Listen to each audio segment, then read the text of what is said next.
welcome to Let Zoe Spoil You. So today I'm going to talk about Ghost in the Shell because, well, I saw the film, obviously, and I have to say I have some issues with it. Pretty much the same issues that a lot of people are going with, but my biggest issue with the movie was that it was incredibly boring.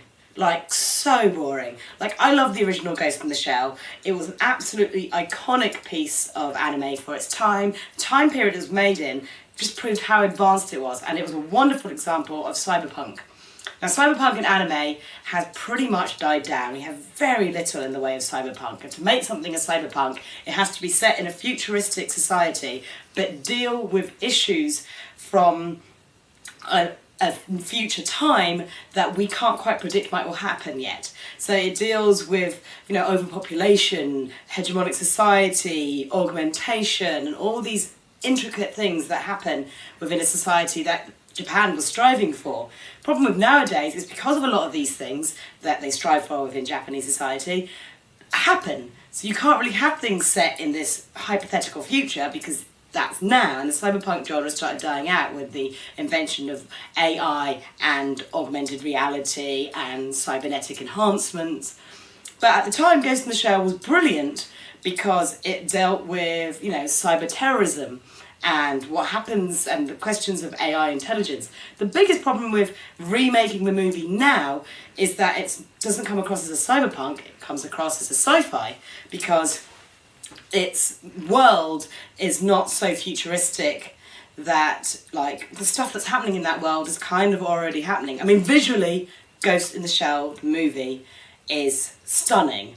I will give it a lot of credit for its visual style. The problem is the scoring is not very strong compared to the original film. The acting is terrible. It's so wooden. Scarlett Johansson continuous I have no feelings face, and her weird run, when she's on top of the building and she's just why are you running like that? I know you're got a cybernetic body, but doesn't mean you have to run quite like a robot all the time. They basically took iconic scenes out of the anime and made a movie around them, trying to add bits from the anime, but without any of the depth. They obviously wanted a big Western name, so Makoto mysteriously kind of got kidnapped and then her brain placed in a Western body so they could get around that whole thing, and that's just ridiculous. It's in Tokyo. They might as well have just cast an Asian actress for it, because Scarlett Johansson was awful in the role. I felt nothing for her.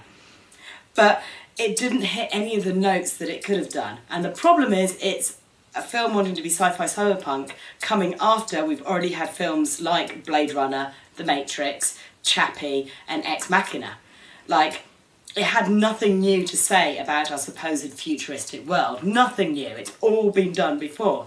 I really thought it was going to go with cyber terrorism and cyberbullying and how this affects people within society. But it went with, there's a big evil corporation and they did bad things to me. And you're like, no, this is so not interesting. What would have been really interesting is what happens when your AI and the internet gets so strong it forms its own consciousness, like in the original, and that starts committing crimes. How do you police that? Hence why they created the task force that went in to deal with such things. This film had none of that. They started introducing, it was created by the internet, and then it was just oh no, we were just experiments and now we're sad. And it was terrible. It was boring, it was long, it was slow. I went to the loo. I never go to the loo in a cinema break. I had to go to the loo and come back and still nothing had happened. I hated the acting. I hated the pointless scenes. There's bits happen in it and oh, she's walking down and going to feed the dogs, but only one dog came back. Next scene. And you're what was the point of that? Why have I wasted a couple of minutes watching her walk down an alley to not feed some dogs? You didn't feel any connection to her. The fight with the tank just didn't have the impact that the original did. Also, her bodysuit didn't make much sense. In the original, her bodysuit was her skin. So when she took her coat off and she was totally naked, it's because her skin had all the technology in it to make her invisible and to help her in these situations. And also she looked like a woman. She may have been naked, but she still had nipples.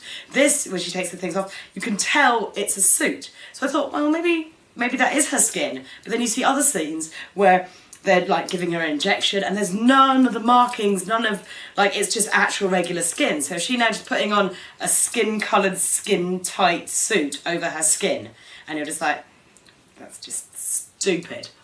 In all honesty, it just fell so flat. It doesn't fail because of whitewashing, it doesn't fail because it remade an anime, it failed because it was a poor film.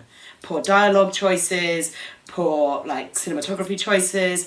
Like, they've created this beautifully visually stunning world that they never used. They had it wonderfully visual, but they didn't do enough world building to explain why the adverts never changed depending on the day. Everyone knows that if you watch television, the TV programmes, the advertising that comes on changes depending if it's before or after Watershed. They were still advertising flowers at midnight and monks, and you're like, this would be really good, but you didn't think more apart from how aesthetically appealing it could be. You didn't tackle any futuristic notions. You barely graced like cybercrime or augmented reality or any of those things that you kind of come across. They barely graced the whole, like, what does it mean to be human? Ex Machina, while I liked the film, but I found a little bit art house, a little bit long. At least it kind of really kind of explored what it means to be human and how a machine could learn to manipulate a human based on watching them try and manipulate her. But this one was just like, am I human? Because I have a brain, but my body is a robot, and I might want to kiss this woman, but I'm not going to. And you're just like, this doesn't make any sense. And Makoto was never like that. She was a strong, confident female that headed up his task force and solved these crimes. She didn't wander around going, but who is my mother? I am sad. And it's just like, oh, this is so wet compared to, like, I am a strong woman. I can take out these cases. I can do this. Like, it was terrible. And I do really feel that they could have cast it Asian. I mean, it's flopped so badly and it was made so terribly that Scarlett Johansson did not bring in the crowds because it failed at the box office, it didn't make back its money. So would it have hurt to have put an interesting and different actress in the main role and try and bring it some more credibility as a remake of something comes from a different culture? Also, Ghost in the Shell was very much made by Japan, and it very much reflects Japanese culture and the crimes that they thought would be coming about because of their technological advancements and the fact that Japan is hegemonic and they have that one consciousness society where everyone, like, you know, sticks to the plan. You know, the nail that sticks up must be hammered down. And in a new futuristic cyberpunk world where consciousness is being born out of AIs and they don't want to fit the mould of humanity, it questions, what does it mean to be humans? Do these AIs have the right to have their own thoughts and structures in place within society? And if humans start policing AIs, like, of course they're going to fight back, rebel. This movie had none of it, none of the issues.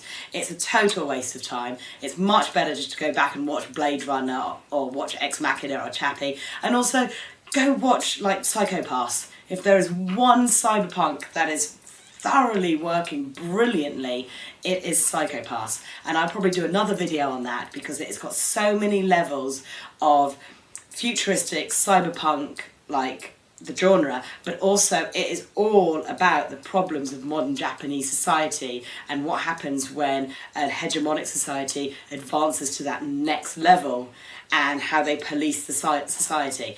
Thoroughly brilliant. Americans are probably going to remake it. And yeah, I had a dire time watching it. It made me very miserable. I rage quit. I was going to go see something else afterwards, and then I didn't because I was just too sad. So I went home and I think watched Armitage 3, which is another great anime cyberpunk film, which is wonderful. I definitely recommend Armitage 3. But yes, Ghost in the Shell, pointless, useless, waste of time. There are so many more interesting things out there, but unfortunately I think this is just the beginning of our new let's take anime and remake it, because we already know that another brilliant cyberpunk, Battle Angel Alita, the rights have been bought and that's actually in the making, and I'm going to cry because Battle Angel Alita is another great 90s anime that shouldn't be remade as an American cyberpunk.